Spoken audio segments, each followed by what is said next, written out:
Sejima had approached me about a year ago, inviting me to present my interview project. And the interview project is basically a parallel reality to my curatorial activity, and it's so far an archive of about 2,000 hours, and it's just my daily conversations, because as a curator I speak every day to artists, and as I believe that if we want to understand the forces which are effective in art, we also need to go into architecture, into science, into music, into literature. So I also made research in all these other fields, and that built up an archive of more and more interviews.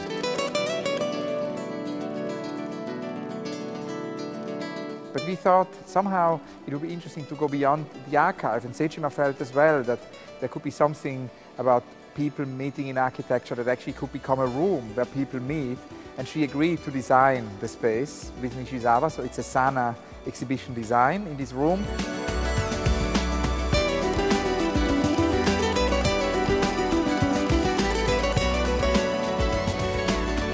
The idea would be, how could one actually push it forward, how could it be something which happens in the present. And the idea was to do the now interviews, which would basically be for me to interview every architect who participates in this architecture biennale. So it becomes somehow a portrait of an exhibition. And from a curatorial point of view, I always think it's very, very interesting how exhibitions develop memory, because exhibitions have a limited lifespan. They have a time span of 100 days, 2-3 months. That's the kind of general lifespan, sometimes more, sometimes less, and then they are dispersed.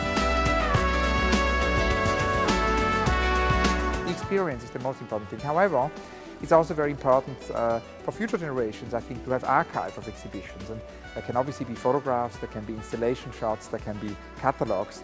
But this idea of having an oral history, a polyphonic oral history, where all the participants, whilst they install their space, actually tell about their work, seemed an interesting experiment to do.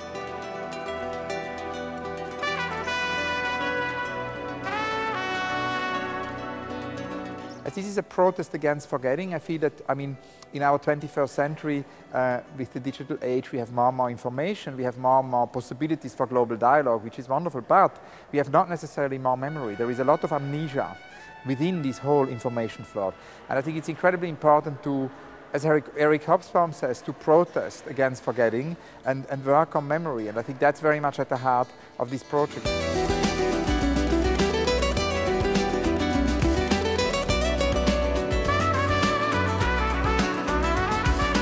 Every interview I've ever done, I ask, what is your unrealized project? What is your dream? And particularly here in Venice, we focus this on what is your dream for the 21st century. So all the interviews end with this question.